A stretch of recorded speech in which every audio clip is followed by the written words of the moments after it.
السلام علیکم۔ کراچی میں نئے سال کا جشن منانے کے دوران خوشیاں غم میں تبدیل، ہوائی فائرنگ سے 9 عمر لڑکی سمیت 28 افراد زخمی۔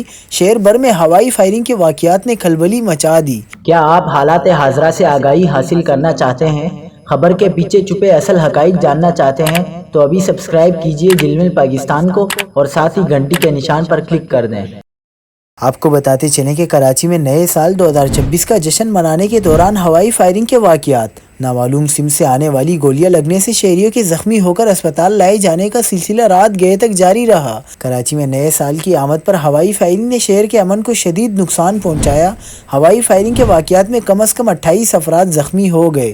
ریسکیو حکام کے مطابق شہر قائد کے مختلف علاقوں میں ہوائی فائرنگ سے 2 بچیوں اور خاتون سمیت 28 افراد زخمی ہو گئے۔